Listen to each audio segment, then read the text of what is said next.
Voter ID department से कुछ लोग आपके घर पर आए होंगे और उन्होंने आपको कुछ इस तरीके का फॉर्म दिया होगा और उन्होंने आपसे कहा होगा कि इस फॉर्म को आप भर कर रखिए, हम आपके घर में वापस आएंगे और इस फॉर्म को लेकर जाएंगे। तो अब मैं इस फॉर्म को बहुत अच्छी तरीके से भरने वाला हूँ, मतलब हम एक एक चीज़ को सही तरीके से भरेंगे। तो वीडियो स्टार्ट करने से पहले आपसे एक छोटा सा रिक्वेस्ट है, वीडियो को अभी एक लाइक कर दीजिए और चैनल को सब्सक्राइब करके बेल आइकन को ऑल पर प्रेस कर लीजिए। तो आइए वीडियो को स्टार्ट करते हैं। ये मेरी मम्मी का फॉर्म है, आप देख सकते हैं कि मेरी मम्मी की फ़ोटो लगी हुई है। तो चलिए इस फॉर्म को हम अच्छी तरीके से फटाफट भर लेते हैं, एक एक चीज़ों को बारीकी से समझते हैं। वीडियो को एंड तक देखना, आपके सारे डाउट दूर हो जाएंगे। आप फॉर्म भरना सीख लेंगे तो आप किसी की मदद भी कर सकते हैं। याद रखना, मदद करना बहुत अच्छा काम है। तो देखिए, सबसे पहले यहाँ पर आपको लिखा दिखाई देगा भारत का चुनाव आयोग और गणना प्रपत्र, और यहाँ पर आपको लिखा दिखाई देगा, क्या लिखा दिखाई देगा, name and contact number of BLO। तो यहाँ पर जो ये दिख रहा है राम प्रकाश दीक्षित, ये हमारे एरिया के BLO है, ये हमारे वोटर आईडी का काम करते हैं और ये उनका मोबाइल नंबर है। अब यहाँ पर देखिए निर्वाचक का नाम लिखा है, निर्वाचक का नाम क्या है, रेखा रावत, जो कि मेरी मम्मी का नाम है। ये है EPIC नंबर, जिसे हम पढ़ते हैं इपिक नंबर। ये कहाँ लिखा रहता है, ये लिखा रहता है वोटर आईडी में। आप अपना वोटर आईडी देखिएगा, वहाँ पे आपको EPIC, जिसे हम पढ़ते हैं इपिक, वो नंबर आपको लिखा दिखाई देगा। फिर आपको पता लिखा दिखाई देगा, उसके बाद क्रम संख्या लिखा दिखाई देगी।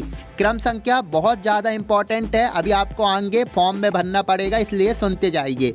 फिर लिखा रहेगा भाग्य संख्या एवं नाम, तो भाग्य संख्या और नाम यहाँ पर लिखा है। उसके बाद राज्य लिखा रहेगा, जैसे ये मध्य प्रदेश का फॉर्म है।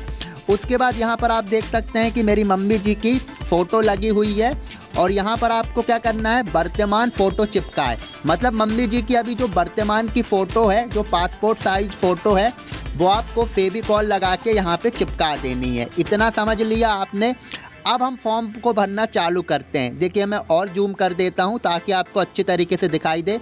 सबसे पहले हमें लिखनी है जन्म तिथि। जन्म तिथि दिन लिखना है पहले, फिर महीना लिखना है, फिर वर्ष लिखना है। तो उस जन्म तिथि को आपको यहाँ पर लिख देना है। देखिए, ये वाली जो फील्ड है वहाँ पे आपको जन्म तिथि लिख देना है। उसके बाद हमसे बोल रहा है आधार संख्या। आधार संख्या वैकल्पिक है, यदि आप लिखते हैं तो बेटर है, नहीं लिखते हैं तो इसे आप स्किप भी कर सकते हैं। तो मैं अपनी मम्मी का आधार कार्ड उठाऊंगा। आधार कार्ड में बोल्ड अक्षरों में 16 अंक के डिजिट रहते हैं, वो मेरी मम्मी का आधार नंबर होता है, तो वो मैं यहाँ पे लिख दूंगा। अब यहाँ पर लिखा है मोबाइल नंबर, तो यहाँ पर मैं अपनी मम्मी का मोबाइल नंबर लिख दूंगा। यदि मम्मी मोबाइल यूज नहीं करती है तो भी कोई दिक्कत की बात नहीं है, तो आप खुद का भी नंबर यहाँ पर लिख सकते हैं। उसके बाद लिखा है पिता या अभिभावक का नाम। अब मेरी मम्मी के पिता का नाम मुझे यहाँ पर लिखना है, तो वो मैं यहाँ पर लिख दूंगा। अब यहाँ पर लिखा है पिता या अभिभावक का इपिक नंबर यदि उपलब्ध हो। अब मेरे पास तो नाना नानी का वोटर आईडी नहीं है, यदि आपके पास है तो वो आप यहाँ लिख सकते हैं, अदरवाइज आप छोड़ भी सकते हैं। अब अगला क्या है, माँ का नाम, मतलब मेरी मम्मी के माँ का नाम, यानी मेरी नानी का नाम यहाँ पर लिखना है, तो वो मैं लिख दूंगा। माता का इपिक नंबर, मतलब मेरी नानी का वोटर आईडी में इपिक नंबर नहीं है मेरे पास, तो यदि उपलब्ध हो लिखा है यहाँ पे, तो यहाँ पे हम लिख सकते हैं उपलब्ध नहीं है। अब यहाँ पर लिखा है पति या पत्नी का नाम यदि लागू हो। ध्यान से इस लाइन को पढ़िए, यहाँ पे बहुत से लोग अटक रहे हैं। अब मेरी मम्मी के पति मतलब मेरे पिताजी का नाम, तो मम्मी यहाँ पे लिख सकती है लागू है। लेकिन यदि मैं भरता, तो मेरी तो अभी शादी नहीं हुई है, तो मेरी तो पत्नी है ही नहीं, तो मैं यहाँ लिख सकता हूँ कि लागू नहीं है।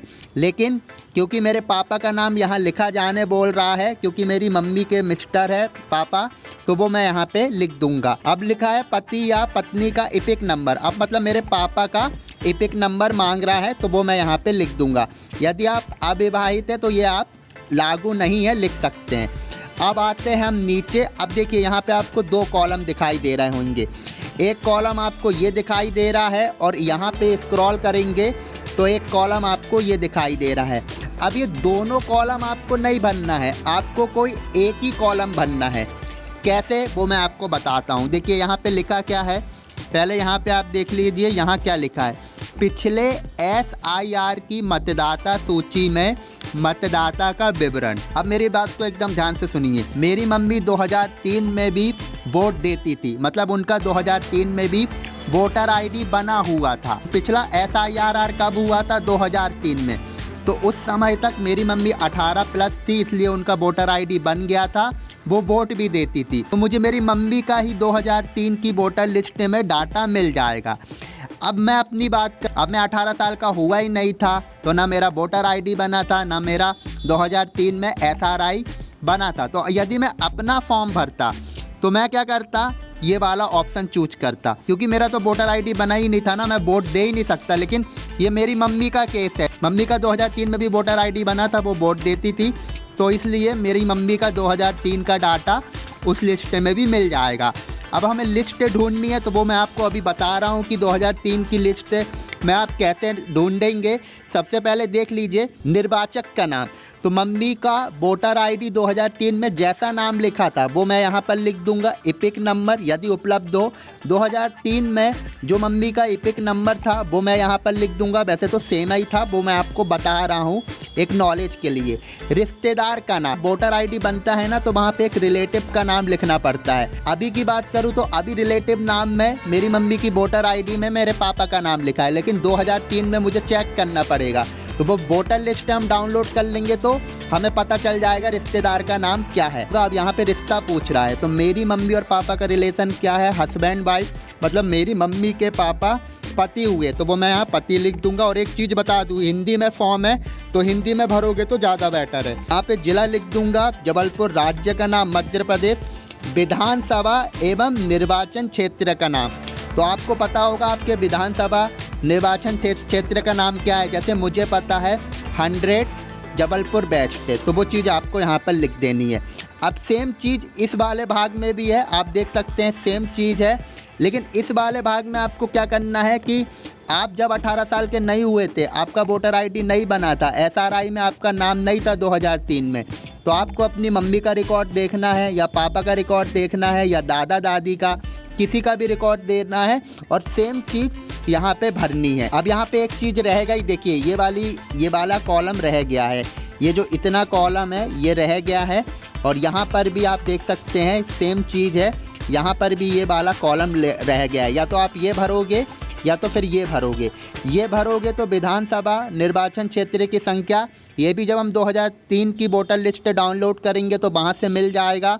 भाग्य संख्या भी वहाँ से मिल जाएगा, क्रम संख्या भी मिल जाएगा। 2023 की वोटर लिस्ट डाउनलोड करने के बाद हमें ये 3 चीज़ देखनी है, कोई विधानसभा कौन सा था, भाग्य संख्या कौन थी, क्रम संख्या कौन थी। ये वाली तो अभी है, लेकिन 2003 में कौन सी थी वो यहाँ पे हमें लिखना है। उसके बाद आपको क्या करना है, यहाँ पे अपनी साइन करना है। कहाँ पर? यहाँ पे मतदाता, या तो मेरी मम्मी यहाँ साइन करेगी या तो फिर मैं साइन करूँगा, मतलब परिवार का कोई लोग कर सकता है। अब 2003 की वोटर लिस्ट आपको डाउनलोड करना है तो उस पर मैंने अलग वीडियो बना के रखी है। अब यदि आपको 2003 का वोटर लिस्ट डाउनलोड करना है तो यहाँ पर मैंने एक वीडियो लगा कर रख दी है, इस पर क्लिक कीजिए और पता कीजिए कि 2023 का वोटर लिस्ट आप कैसे डाउनलोड कर सकते हैं। ये वीडियो पसंद आया हो तो वीडियो को एक लाइक कर जरूर जाए और इसी तरीके के वीडियो देखने के लिए हमारे चैनल को सब्सक्राइब करके बेल आइकन कॉल पर जरूर प्रेस कीजिए।